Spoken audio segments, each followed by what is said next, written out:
Good morning first year commerce.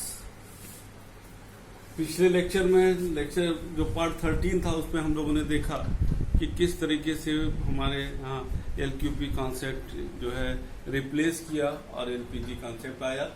LPG the full form liberalisation, privatisation and globalisation. And the LPG concept को लाने का उद्देश्य था, the main purpose behind introducing the LPG concept was to remove the deadlock in the economy at that time, because the Indian economy was facing the problem of the poverty, unemployment, population explosion, as well as at that time the balance of payment problem, because we are focusing, the government was focusing import, and there was a very less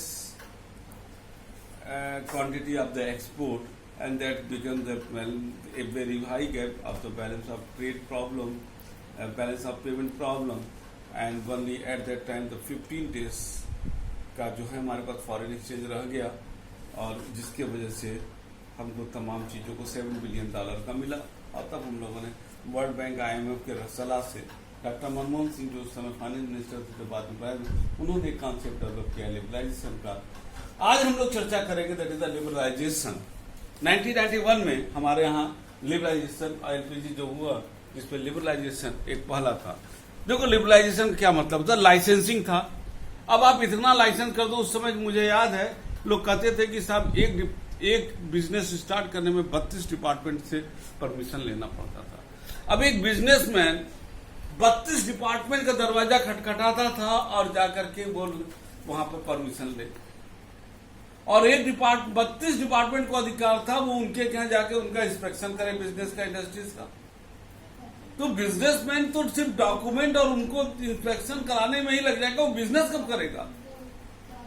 तो जब ज्यादा हम लोग जो है force discipline कहते, management का सिद्धांत है, जब फोर्स डिसिप्लिन लाओगे तो वो मिसमैनेजमेंट होगा, वो इनडिसिप्लिन में कन्वर्ट हो जाता है।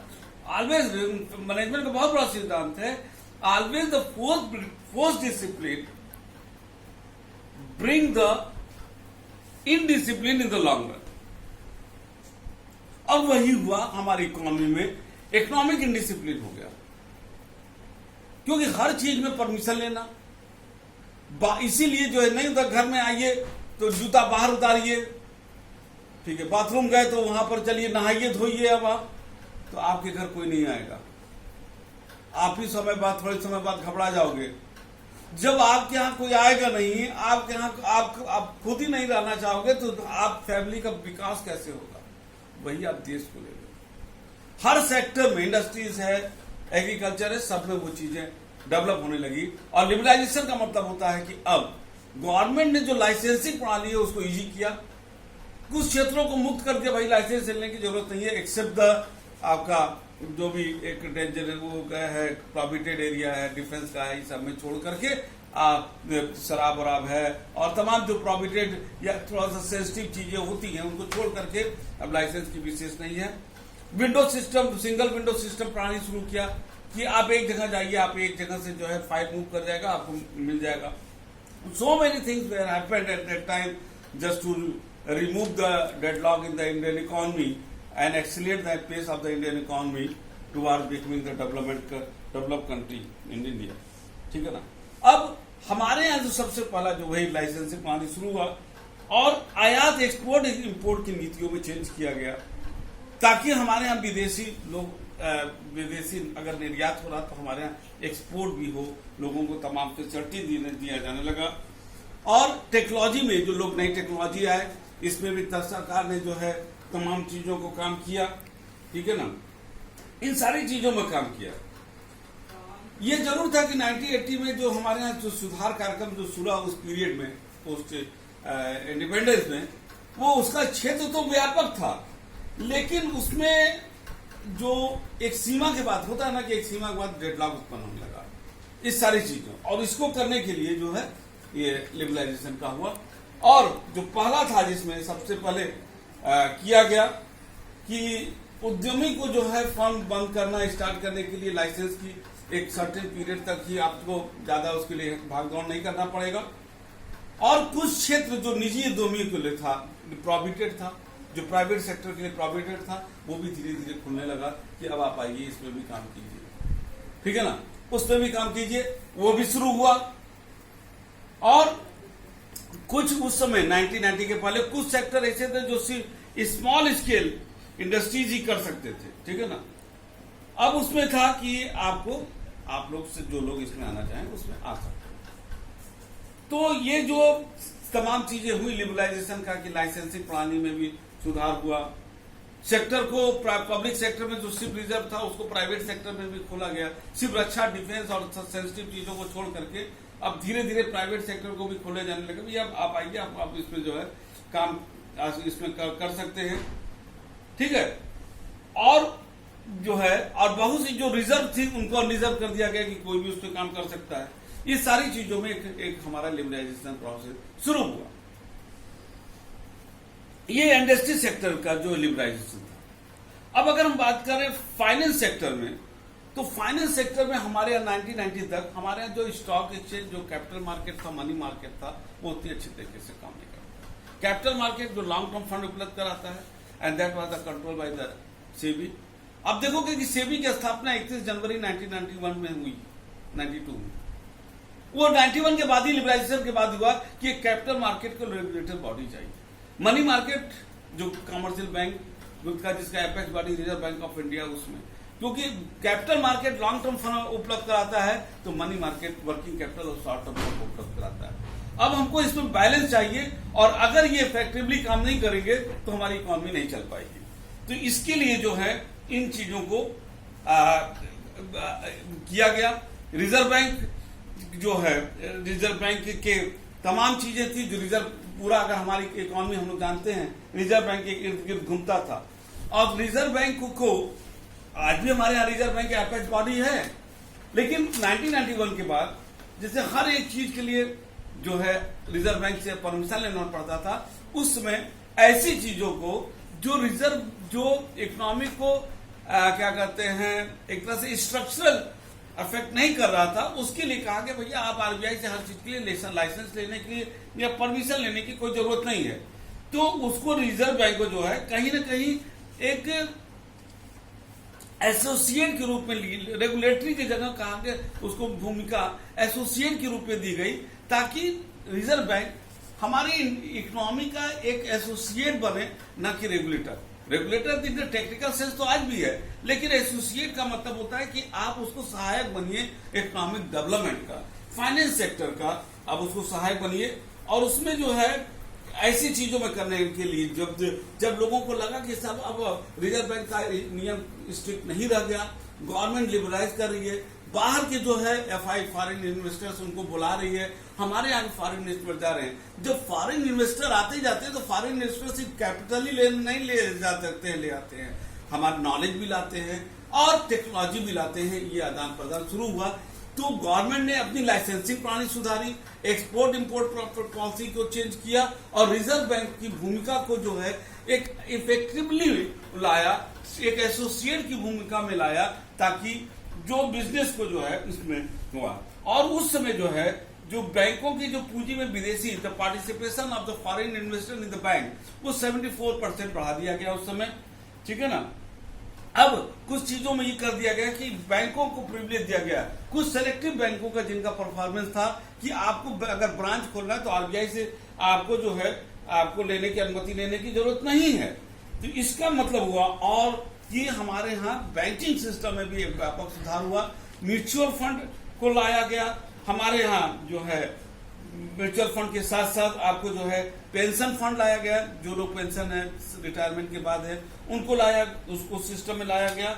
और इस सब सारे फंडों में, म्यूचुअल फंड और हमारे पेंशन फंड में और इस टाइप के कई और फंड लाए गए, और उसमें जो है भारतीय बाजारों में उनको, विदेशी लोगों को इन फंडों में अनुमति दिया गया कि आप इसमें इन्वेस्ट कीजिए, ताकि हमारे यहाँ जो कैपिटल इनफ्लो है वो हमारे यहाँ कैपिटल इनफ्लो बढ़े, लोग पैसा इन्वेस्ट करें, और जब इन्वेस्ट रहेगा तो निश्चित रूप से उसकी प्रोडक्टिविटी एफिशिएंटली वो इंडियन इकोनॉमी में आएगा और हमारी इंडियन इकोनॉमी डेवलप करेगी।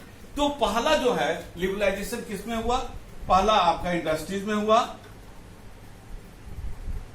दूसरा आपका फाइनेंस में हो गया, फाइनेंस सेक्टर में, और तीसरा आपका जो हुआ टैक्स सिस्टम में।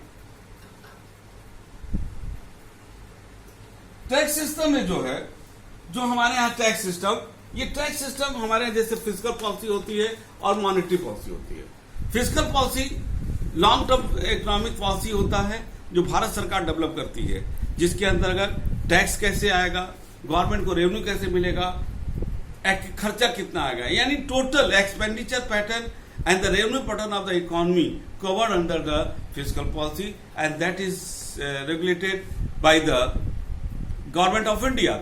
And on the other hand, the monetary policy through which the Reserve Bank, monetary policy the regulator इसको करने का RBI को अधिकार होता है, जिसके तहत reserve bank money supply, credit circulation और इंटरेस्ट रेट, ये सारी चीजों को अकॉर्डिंग टू द नीड देता है। And there must be a coordination between the fiscal policy and monetary policy.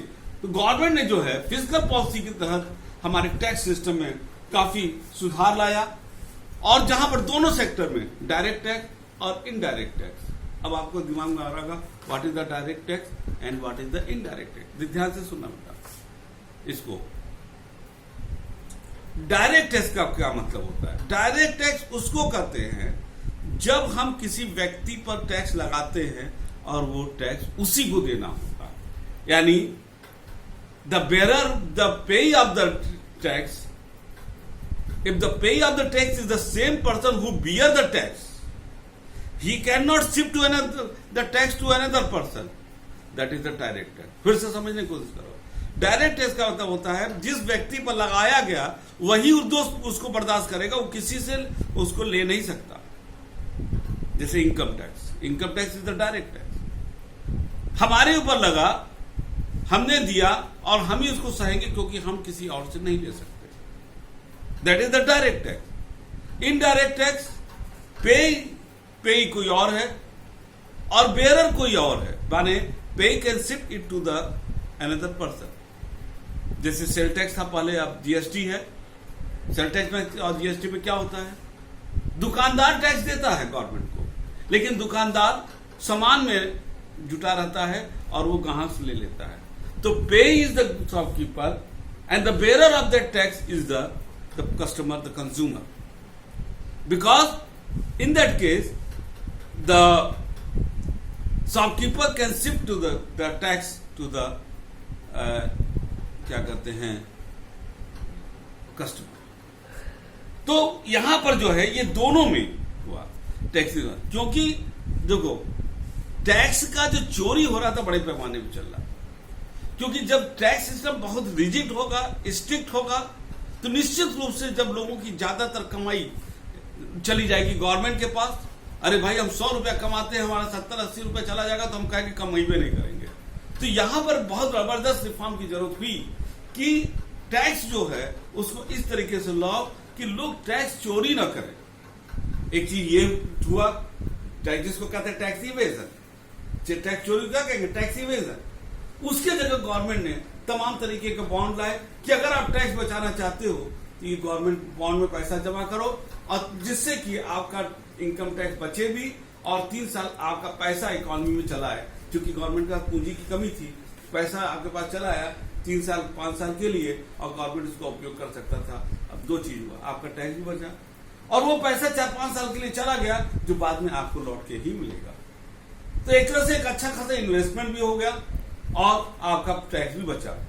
तो गवर्नमेंट ने इस पे ड्रास्टिक काफी काम किया और टैक्स सिस्टम को ऐसा प्रोग्रेसिव किया कि जो गरीब है उनको ना लगे, जैसे जैसे अमीर है उसको ज्यादा लगे, ताकि जो कहा जाता है कि टैक्स उससे लो जिसको जो है आपका उसको असर न करे, आराम से दे। एक आदमी 1000 रुपया कमा रहा है, उससे 10 रुपया मांग लीजिए चलेगा, और एक आदमी 30 रुपया कमा रहा है, 50 रुपया कमा रहा है, उससे अगर आप 10 रुपया ले लोगे तो उसको अखर जाएगा, क्योंकि उसका सवाल 10 रुपया का नहीं है, सवाल 50 पर 10 और 1000 पर 10 का है, वो नहीं कर पाएगा। तो ये सारी चीजें जो है सुधार किया गया।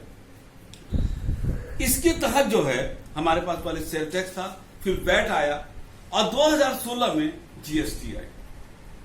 2016 में जीएसटी आई, एक्ट पास किया गया जीएसटी एक्ट 2016, और 2017 1 अप्रैल 2017 से ये लागू कर दिया गया, जिसके तहत जितने भी इनडायरेक्ट टैक्स थे उनको एग्रीगेट किया गया, उनको जोड़ दिया गया और पूरे nation one nation one tax system के लिए इनडायरेक्ट टैक्स का हुआ कि पूरे देश में एक समान टैक्स रहेगा। पहले क्या था, सेल टैक्स में हर प्रदेश अपने अपने टैक्स रखती थी और कम से कम कई तरह के 5-6 तरीके के टैक्स थे। आज उसको दोनों सबको पूरे इंडिया में एक टैक्स सिस्टम को एक समान रूप से कर दिया गया। अब यूपी में जो लगेगा वही बिहार में, वही हर जगह लगेगा। तो इंडिया गवर्नमेंट ने एक बहुत ही अच्छा कदम उठाया। ये कदम जो जीएसटी को उठाया वो on the recommendation of the WTO world trade organisation के तहत उठाया गया, क्योंकि India is also the member of the WTO। पहले WTO के पहले गैट था। गैट का फुल फॉर्म होता है general agreement of trade and tariff. तो GATT was the agreement, not the organisation, and GATT was replaced in the international. थोड़ा जानकारी के लिए बता रहे हैं, गैट जो रिप्लेस किया WTO हमारा ऑर्गेनाइजेशन हुआ जो हमारे पूरे इंटरनेशनल लेवल पर ट्रेड को फैसिलिटेट करता है, कोऑर्डिनेट करता है। तो ये जीएसटी को लाया गया जिसमें 5 स्लैब बनाया गया है, ठीक है ना। वो अब ठीक है, इसमें जो है फिर फॉरेन एक्सचेंज, चौथा जो है फॉरेन एक्सचेंज फंड के लिए इसमें सुधार किया गया, फॉरेन एक्सचेंज, जिसके तहत हम फॉरेन एक्सचेंज उस समय जो है हमारे इकोनॉमी में हमारे मनी को डिवेल्युएशन किया गया, माने भारतीय मुद्रा का मूल्य जो है कंपैरेटिवली दूसरे डॉलर के मुकाबले गिराया गया ताकि हमारे यहाँ एक्सपोर्ट बढ़ सके, और ये सारी चीजों को किया गया। फिर उसके बाद हमारे यहाँ व्यापार और नीति जो ये क्या कहते हैं 5वां हम लिख रहे हैं एक्सपोर्ट इम्पोर्ट एक्जिम पॉलिसी जिसको कहेंगे। एक्जिम पॉलिसी में चेंजेस लाया गया, ठीक है ना। इसमें हर तरीके से लाया गया, जिसमें काफी डिटेल है, और उसका जो है उसमें तमाम शुल्कों को दिया गया, फैसिलिटी दिया गया, टैक्स रिलीफ दिया गया, और जो चीजें हमको जरूरत थी हमारे कंट्री को इंडस्ट्रीज के लिए रॉ मटेरियल के रूप में, उस रॉ मटेरियल में टैक्स में छूट दी गई। जो इंडस्ट्रीज हमको प्रोटेक्ट करना था अपने यहाँ के, उसके जो रॉ मटेरियल जो इंडस्ट्री, ताकि लोग बाहर से ना खरीद सके, वहां पर जो है इस तरीके से टैक्स रखा गया कि लोग बाहर से ना खरीदे, उनको महंगा पड़े। तो जिसको प्रोटेक्ट करना था उसमें हमारा टैक्स बढ़ा, और जो इम्पोर्ट करना था जरूरी सामान था उसमें इम्पोर्ट कटा के, इस तरह से गवर्नमेंट ने जो है तमाम चीजों को किया, ठीक है। अब उसका परिणाम ये निकला कि हमारे यहाँ धीरे धीरे एक्सपोर्ट बढ़ने लगा। एक भारत सरकार ने एक्सपोर्ट बढ़ाने के लिए सेज प्रोग्राम शुरू किया है, SEZ। क्या? SEZ, special economic zone. क्या हुआ? Special economic zone. इसके तहत सेज स्पेशल इकोनॉमिक जोन, इसके तहत जो एक्सपोर्ट ओरिएंटेड इंडस्ट्रीज है उनको government has provided, still providing the export oriented industries a cluster of land, centralise system दिया गया जहां पर सारी फैसिलिटी होगी, सिर्फ एक्सपोर्ट ओरिएंटेड इंडस्ट्रीज बैठाया जाए, वहां पर उनको टैक्स का भी रिलीफ दिया गया, हर इंफ्रास्ट्रक्चर फैसिलिटी के रूप में दिया गया। एक तरह से कहा जाए कि इंडियन जमीन पर विदेशी इंडस्ट्रीज की तरह यहाँ पर उसको सारी फैसिलिटी दी गई, ताकि एक्सपोर्ट ओरिएंटेड इंडस्ट्रीज आए और हमारा देश एक्सपोर्ट करेगा। जब ज्यादा से ज्यादा एक्सपोर्ट होगा तो वहां पर हमारे पास फॉरेन एक्सचेंज भी आएगा और देश हमारा मजबूत होगा, ठीक है ना। ये था आपका टोटल लिबरलाइजेशन, आपका LPG के में से लिबरलाइजेशन पूरा हो गया कि किस तरीके से गवर्नमेंट ने ये सारी चीजों पर अपने को लिबरलाइज किया, ठीक है, और देश आगे बढ़ना शुरू कर दिया। तमाम लाइसेंसों को खत्म किया गया, तमाम बाधाओं को दूर किया गया, स्टेप बाय स्टेप हुआ। ऐसा नहीं कि एक रातों स्टेप बाय स्टेप धीरे धीरे गवर्नमेंट ने दूर किया, और तब जाकर के इकोनॉमी हमारी मूव करना शुरू कर दी। नेक्स्ट क्लास में हम लोग पढ़ेंगे प्राइवेटाइजेशन, LPG का सेकंड प्राइवेटाइजेशन। तब तक के लिए good day and good bye.